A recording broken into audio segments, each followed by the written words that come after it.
Thank you for staying. Now, in our first story, over 400 residents of Anlo Beach, a community in the Shama district of the Western region, have been displaced by tidal waves. Anlo Beach, for several years now, has been bearing the brunt of tidal waves, as over 90% of households in the community have been washed away by the sea. Here is a report by Western Regional correspondent Natalia Kwansa. For the first time, Anlo Beach has been hit by a destructive tidal wave. The situation has become an annual ritual whereby households and properties are often destroyed by tidal waves. The community, which lies in between the river and the sea, now has 90% of households swept into the sea, making the occupants homeless. The affected residents were spotted either counting their losses or carrying the few items they could salvage into their new place of abode, which is either with some family members or the church. District Chief Secretary for Shama, Ebenezer Dazi, together with some members of the District Security Council, were in the community to assess the situation. According to the DCE, a landlord said for their relocation has become a point of litigation by two families. And if you look at how people have been displaced, I mean, it's very bad. And so we spoke to them and we gave them the assurance that something is going to be done. That is to move them permanently to the resettlement area. That's what we've agreed on. They themselves have agreed that they are ready to move, and so they're also ready to help them.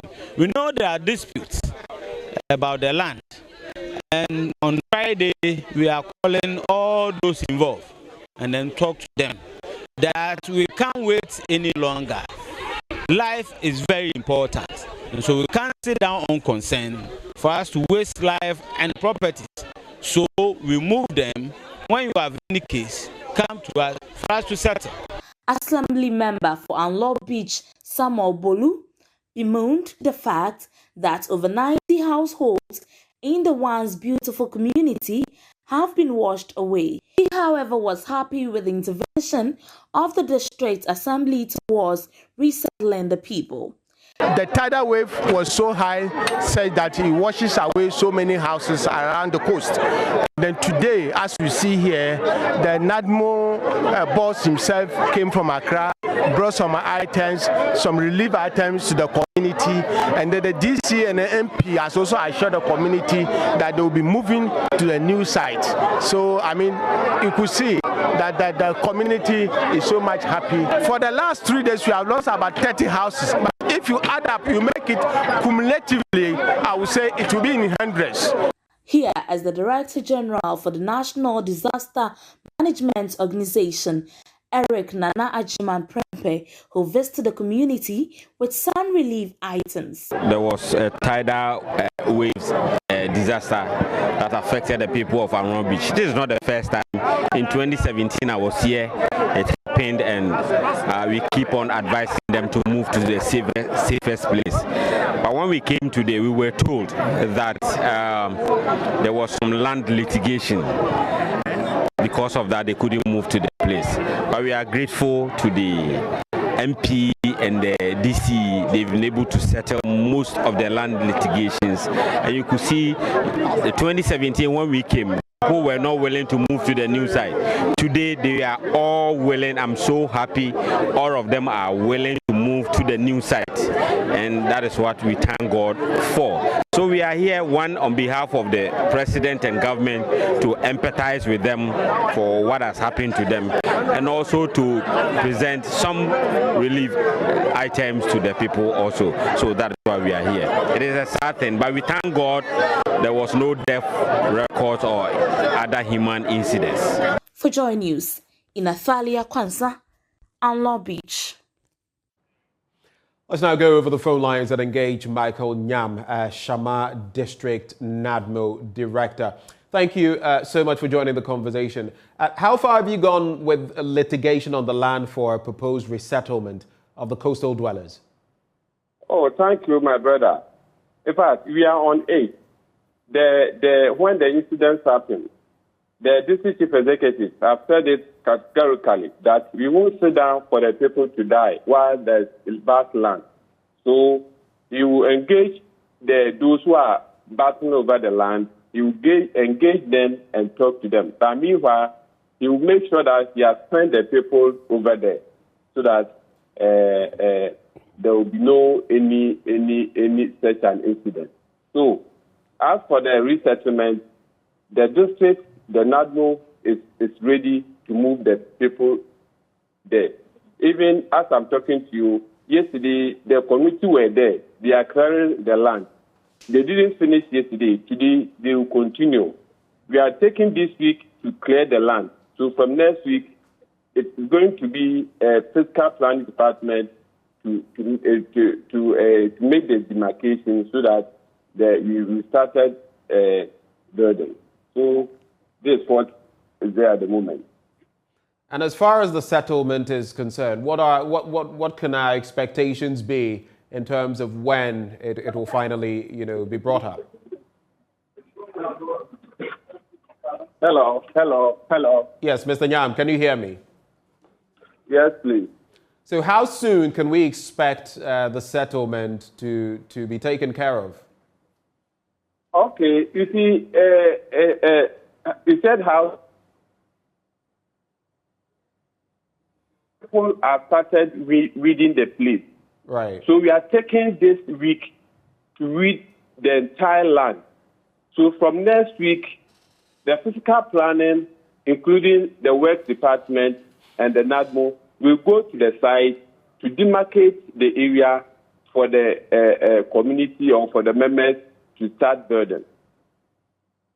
So in about a week's time, this place should be ready for the community to move in. Yes, time that the land should be ready for the community. Right. What other logistics will be put in place to facilitate this relocation? The logistics, the assembly and the NADO have provided the land to the community. Yesterday, the Director General, when the Director General came, he promised that he's going to make sure that when they start, he will also going to manage to bring items like building materials so that it can assist them to build. And maybe the assembly too will plan or will meet so that any help that they can help to the people, they will send it. You're mentioning that any help that the people would need. What exactly have you found out to be the needs of the people, both for building and basically livelihood needs? What have you identified to be the needs of the people, and how much of those have you been able to provide to them thus far? At the moment, those victims, at the moment, you see, while the Swedes have removed them, they have removed them totally from their houses. So it has affected them socially. So at the moment, they will need some items, relief items. Yesterday, when the Director General was coming, he brought some items. Used clothes, soap, mosquito net, vegetable, cooking oil, right, basin caps, and blankets. He brought a whole lot of items. So that will cushion them at the moment. But when it comes to you say he brought a whole lot of items. Do we know the quantity? Can you help us with that? Yes, the quantity, I think, not that I think. He brought used clothes in 20 bays. Are you writing, please? I'm noting it down. Don't worry. Okay. Used clothes in 20 bays. Soap, boxes, 49 boxes. Rice, 50 bags.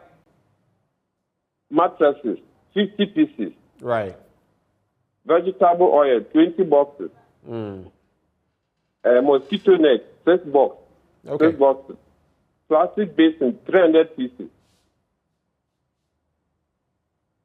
Plastic bowls, 300 pieces. Plastic cups, 300 pieces.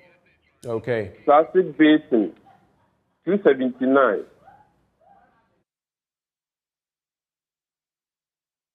Is that it to do with the list? Yes. Okay. Yes. So quite a number of items that have been delivered. In the next week or so, we'll be checking in again to find out what the latest is as far as the relocation effort is concerned. Well, thank you very much, Mr. Nyam. You're welcome. All right. Mr. Nyam, Michael Nyam, the Shama District NADMO Director. On now to our next story. And a Deputy Minister for Energy, Dr. Mohammed Amin Adam, has revealed that 5 of the country's top power plants are under threat from carbon emission. This could have dire impact on 16.3 million people in the country.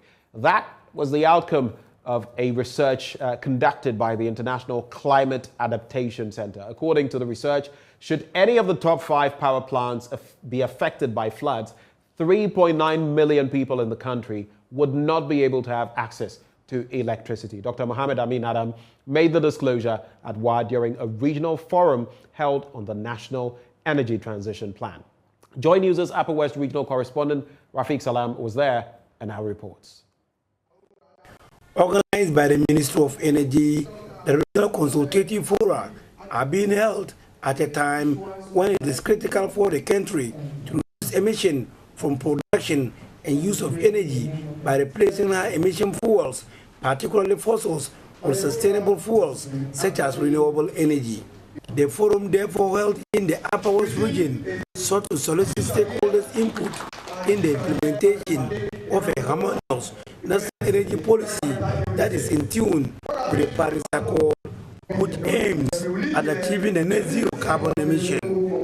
Standing in for Energy Minister Matthew Opoku-Perempe was one of his deputies.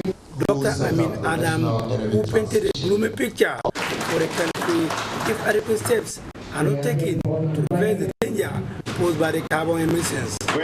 And so because of emissions, carbon emissions, our top 5 power plants that are threatened will affect 16.3 million people. Because we have lost our forest cover, the wind that comes to these areas are violent winds. And they can pull some of our transmission lines down. And when that happens, we are in trouble. We can't supply power. And so, ladies and gentlemen, there are top 5 substations in Ghana. If we have floods affecting each of them, we will not be able to transmit power to 3.9 million Ghanaians. When it comes to water, increased drought threatens future energy availability to over 300,000 people in Wa East, Banda, Sisala West, Laura, and Wa West. This is this part of the country here, the region in which we are. So I wanted to let you know that we are not safe. Dr. Amin, however, noted that the country stands to gain based on the opportunities that are available if it is able to adapt the National Energy Transition Plan. With the electric vehicles that are coming, yes, some jobs will be created. Some jobs will be created. We will have to build charging stations across the country. Some people will get business to do, and they will employ people to be in charge of the charging stations, isn't it? Also, we are talking about renewable energy. Let's do more renewable energy. It will bring renewable energy jobs. We call them green jobs. Transport Minister, in a speech read on his behalf by his deputy Hassan Tampuli, pledged a commitment of the ministry to the promotion of a sustainable and environmentally responsive system, noting that it is one of the most urgent and critical measures that can guarantee a net zero future. In respect of transport services, our focus is mainly on technological shift away from petrol and diesel fuels to a more benign alternative. We are currently developing an e-mobility policy to guide the development and deployment and scale-up of electric vehicles in the country. We are also working assiduously to introduce the first ever battery-powered electric buses as well as gas-powered buses for public transportation. These interventions will serve as an important leverage that will set the tone for the gradual decarbonization of the road transport industry. Our Prime Minister Dr. Binsali used the opportunity to appeal to the Ministry of Energy about the plight of 635 communities in the region that are not connected to the national grid. We have 635 communities that are yearning to be connected to the national grid.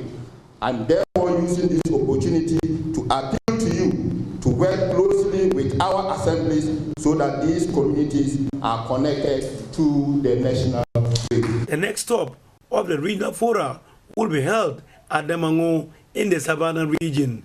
Reporting for JoyNews, Rafik Salam. Wow. Now, from climate change-related matters, let's take a look at a study by the Star Ghana Foundation, which has revealed that there is silence in the country because of fear of victimization by both individuals and civil society organizations. The study also revealed that most Ghanaians were now investing their time in activities that were personally beneficial than in endeavors that were of national interest. Samuel Mbura has more in this report. The revelation was contained in the Active Citizenship Strategy document by Star Ghana Foundation. Lead strategist at Star Ghana Foundation, Mauli Dake, touched on the issue of victimization. So one of the things we learned from the process was one of the reasons why active citizenship is in a decline. As Auntie Esther put it, people engage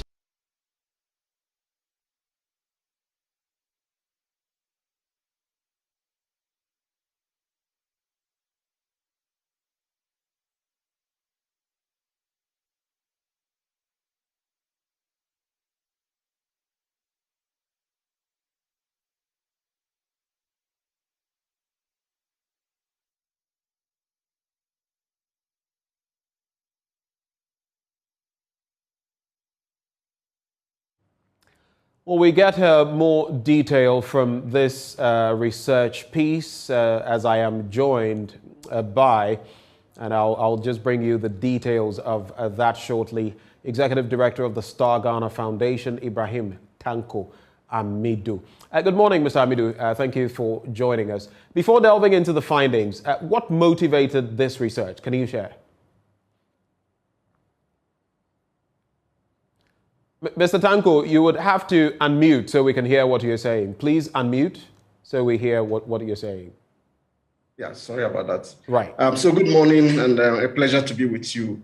Actually, it wasn't a research. It's a part of the development of a strategy to guide Star Ghana's work in the area of promoting active citizenship at all levels of our country's governance, from community to national levels. Right, so that was the motivational factor? Yes, please. Okay. Tell us a bit about the severity of this culture of silence as we have it now, as established by this strategic piece that you've come up with. Well, to describe it as a culture of silence may be taking something out of context.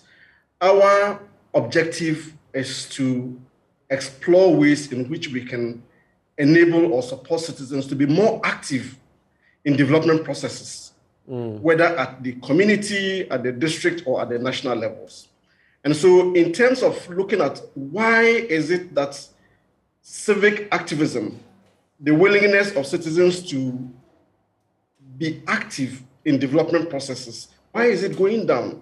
And one of the factors that was identified was the fact that there was a fear of victimization, whether at the community level for speaking up, for standing up for rights, or for trying to do things, or at the national level too, where it happens. So it's within that context that we spoke about people's fear of being victimized, affecting their willingness and interest in participating in development activities, whether in the area of governance, whether it's in the area of social development or economic empowerment.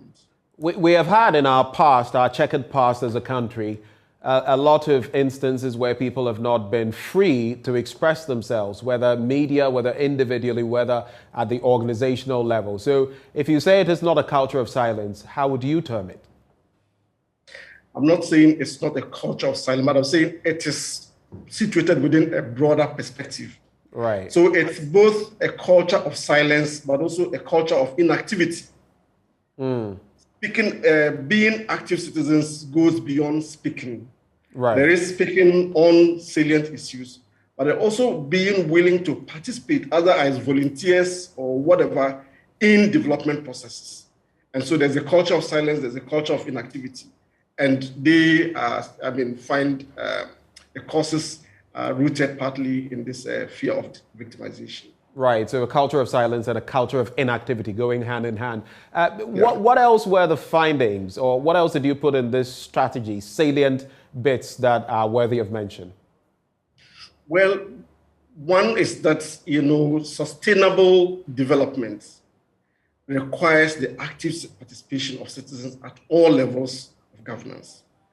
That citizens can participate or can be active in various ways, donating time, donating resources, volunteering to undertake community development activities, or being active in governance processes, whether at the local or the national levels. Right. That citizens' inability to do this is a result of a number of factors. One, lack of organization. Two, lack of funding. Three, the fear of victimization. Four, the values undergirding our citizenship. And we cited the example of football fans in Japan who were reputed to have stayed back after a World Cup match to clean up the stadium before leaving. I don't know if you've heard of that. I remember that. And then you contrast that with the culture here, where invariably, people say you chop from your work side, or this is not mine, the responsibility, this is government's responsibility. So that whole issue about values also came up. So these were the factors that we saw. And we indicated that Star Ghana's role or contribution could be one, to continue with these national conversations around how we change the value systems to one that supports active citizenship, ensuring that the next generation grow up with the right values, so to speak.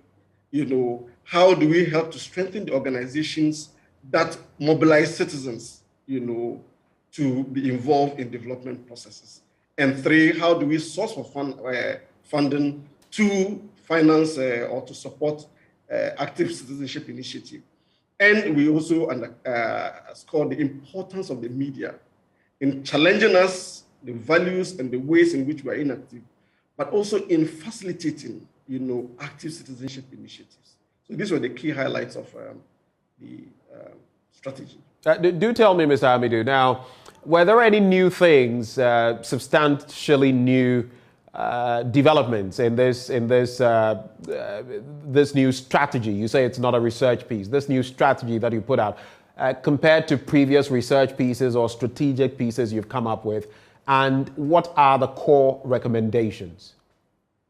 Well, one that I would describe as new, in a way, is the ways in which citizens organize. Right. Those of us who were adults in the 1970s, or the young adults in the late 1970s, saw the whole mobilization around the push for democratic governance. So we remember the people's, the movement for freedom and justice, the alliance of professional bodies, that spearheaded that. That was citizen mobilization taking this particular form. Now, with the advent of social media, young people are organizing in different ways and are focusing on issues beyond, what our generation focused on, which was on the fight for democracy, for inclusive access to services. Now the youth are fighting for greater voice, greater accountability, and voice accountability. Those are the key areas that we see that the youth are beginning to focus now, and they are organizing more loosely than we used to have. So if you take either the movement for freedom and justice, you take even Kumepreko, and look at the ways in which these new ways of organizing, such as the economic freedom fighters, etc., are organizing. You see that it's more loose. It's they rely on the greater use of social media, etc. And so these need to be taken into consideration in any strategy towards supporting citizens to be more active. Mr. Amidu, we're grateful immensely for your time and your contribution on JoyNews. There's Ibrahim Tanko Amidu, Executive Director of the Star Ghana Foundation. Thank you so much, sir. On to our very next story now. And a local plant, Salacia debilis, known in Akan as Hamatrebeng, has been used locally to treat malaria. Scientists at the Kwame Nkrumah University of Science and Technology have affirmed its effectiveness against the deadly disease with the discovery of previously unknown substances that have shown potential in eliminating the parasite. The plant, Salacia debilis, also known as Hamatrebeng, is a woody climber. Trebeng in Akan refers to the green mamba because of its ability to wrap around plants. This plant for centuries has been used to treat malaria. Yes, Prof. The scientists, led by PhD student Michael Connie, set out to investigate the scientific basis of its actions. We have some plants that are ethnomedically or locally used for the treatment of so many ailments and diseases in Ghana. However, we don't have a lot of scientific backing or scientific information to support their use in the local settings. So one of the main reasons why I decided to embark on this project is to be able to establish or set out some scientific basis for the use of these plants locally. And then also be able to come up with scaffolds or compounds that can be further developed into drug candidates that can help with the ongoing issues with malaria. The work, supervised by Dr. Lawrence Sheninghambokwe of the Department of Chemistry and Dr. Edmund Ekwaji of the Department of Pharmacognosy, found that extracts of Salacia debilis was able to kill malaria parasites. They isolated 3 additional substances from Salacia debilis which had this ability. So in the investigation, I was able to discover or find that Salacia debilis is able to kill Plasmodium parasites.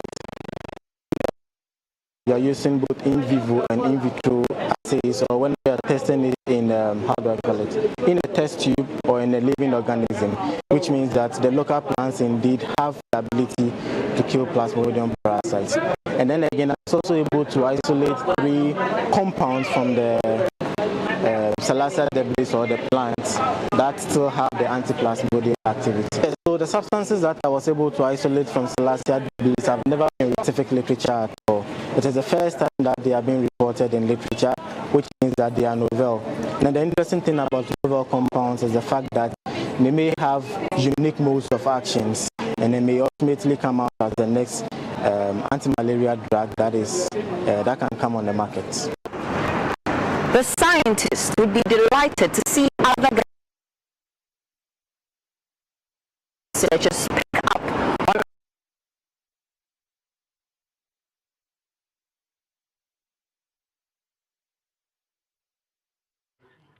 We apologize for the poor quality of the video there. Now, the Kumasi International Airport is set for operations in August of this year, 2 months ahead of the scheduled completion date. Some equipment has been installed with simulation exercises completed.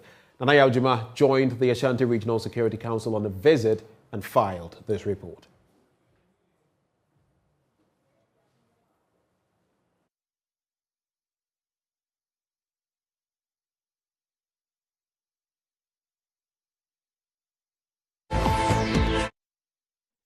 On the Kumasi International Airport includes the extension of existing runway pavement from 1,981 meters to 2,320 meters. The terminal will have capacity to handle 800,000 passengers per annum.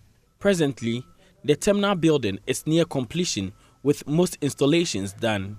Works on Control Tower is in advanced stage. Ashanti Regional Minister Simon Osei-Mensah, during an inspection to the facility, expressed satisfaction at the work done. Of the greatest importance to me is that they have the best scanner, which can allow flight from here to move even to US. That has the most difficult eligibility criteria in terms of aviation. And that they see this one we have, the scanners we have, qualify for the requirements of the US airlines. You saw some bars there. It means they've been running the bars through the scanners to see if it can detect any objects that are hidden in the various luggage. If you look at the departure and arrival hall, it's almost completed. All the facilities have been installed. But you need the fire service area, you need the control tower and others, which when completed, they have to do all simulation. Once work on the project is completed, the existing terminal, which has outlived its usefulness, is expected to be demolished. As part of government's vision to expand economic activities in the city, efforts are being made to improve infrastructure. Already, a 100-kilometer town road project within the Greater Kumasi Enclave has been completed by contractor construction. Mr. Osei-Mensah says the government is committed to developing majority of roads in Kumasi by the end of its tenure. People say that they don't see the roads. It's because some of the roads are localized. If you are not living here at Kentin Krono, how can you know that this road is constructed? So as you can witness, excluding other contracts within Greater Kumasi area, we are expecting something around 400 kilometers of road. So by the time we complete 400 kilometers of road in Kumasi, most of the areas will be covered. I will never say that we can cover every place, no, because some areas are even developed before the request for proper layout. For JoyNews, Nana Ojima reporting.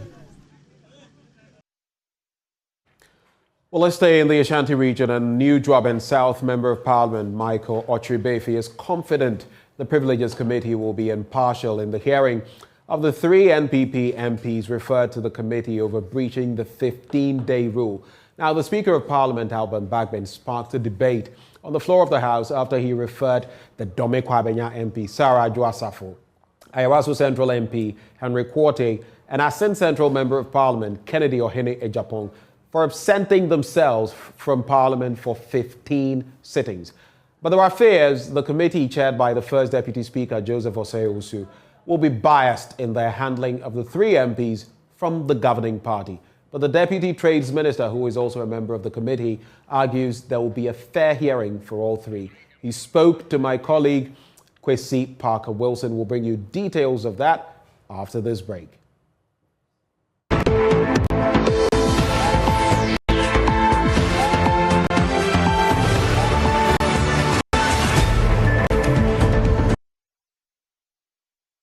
What is eating so much into people's minds, and they are not prepared to allow these products from biotechnology to come to them. After some hours of deliberation, the team pays a visit to the Ministry of Science, Technology and Innovation, as well as the Ministry of Agriculture and Rural Development. Our population is growing at a very alarming ratio, and if we are going to maintain the level of security that we have today in Africa, we need to ensure that we have food security. Food security is very key, right? And it's part of the SDG goal. So we need to also, everything we're doing today in the ministry is all, most of them is towards food security. One of them is reducing what we call post-harvest losses, right? That is a key mandate given by Mr. President to our Honorable Minister that, look, we need to do this. How do we reduce post-harvest losses? Nigeria and Africa at large have a very huge population that depends on beans daily for their source of plant protein. Over the years, our farmers have been battling with various insect pests of beans that grossly impact negatively to their livelihood. This deliberate attempt by our scientists and their collaborative partners that resulted in the release of this cowpea variety will continue to impact positively on our farmers' livelihood. The high yield performance of the pod borer variety resulted in high demand for seeds by farmers is testimony of its acceptability in the country. The delegation from Ghana met with the Permanent Secretary of the Federal Ministry of Agric and Rural Development, Nigeria, to strengthen bonds and collaboration with matters regarding biotechnology and biosafety. My name is Emma Davis, reporting from Abuja, Nigeria. While in other news, state-owned enterprises recorded 2.61 billion cedi loss in 2020. This, however, represents nearly 50% improvement over the 2019 aggregate loss of 5.16 billion cedis. The Finance Minister, Ken Ofori-Atta, is calling for more urgent and collective work to address these losses. Charles Oxeneboa has more. According to the report, revenue recorded by the state-owned enterprises was 20% higher than the year 2019, indicating some encouraging signs going forward. However, out of the 132 entities, only 79 submitted their audited financial statements. Thus, the Finance Minister, Ken Ofori-Atta, is worried and wants the trend to be reversed. He, however, said stringent steps are being taken to ensure that the 41 entities that could not honor their reporting obligations do so in the next reporting cycle. Joint venture companies, on the other hand, achieve an aggregate net profit of 11.81 million cedis as compared to 1.05 billion cedis recorded in 2019, representing a significant decline. The devastating impact of the COVID-19 pandemic impacted on their performance significantly. Going forward, the Finance Minister said state enterprises are a critical part of the journey to fiscal consolidation and macroeconomic stability. Therefore, non-productive and imprudent approaches must be abandoned for more innovative methods to enable the institutions to comply with the directives emerging from Cabinet at its first quarter meeting. And meanwhile, government received 275.48 million cedis as dividend from state-owned enterprises in 2020, according to the state ownership report. This represents a shortfall of 15.46 million cedis compared with the target, but far higher than the dividend paid in 2019. More on this and other stories on our website, myjoyonline.com. The news continues after this break.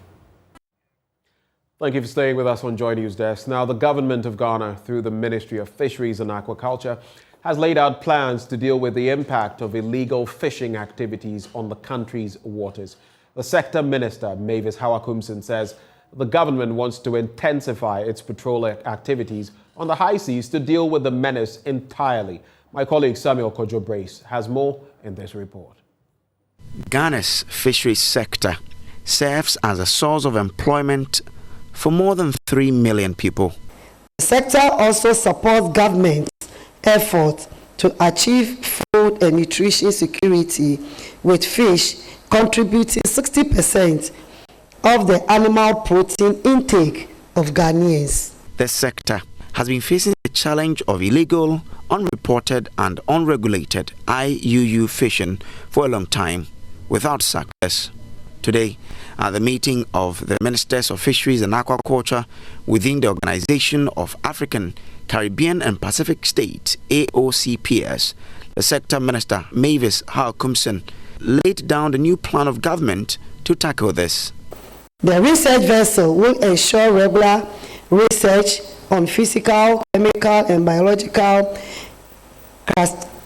characteristics of the marine waters and exploited fish stocks that will enhance data availability for science-based fisheries management strategies.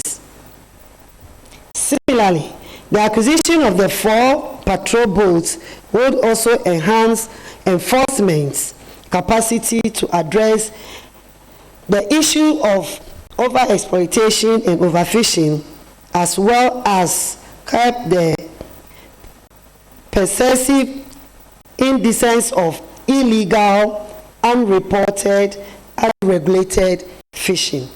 But that may not be all. Another challenge that the country's fisheries sector must be worried about is the impact of climate change. The General Secretary of AOCPS, Christy Pratt, reviewed that changes in climatic conditions are beginning to have a telling effect on the industry. We know that climate change is acidifying our oceans, is warming our sea surface temperatures, is moving our fish, from where they normally used to be to other places on the planet. And so, one of the things, of course, that we have to think about in terms of the implications of climate change on fisheries is, again, what can we do about it? So how effective will government's plan of procuring these vessels and boats help in dealing with IUU? Only time will tell. For Joy News, I am Samuel Kojo Brace. On that note, we take a break for sports. We'll be back.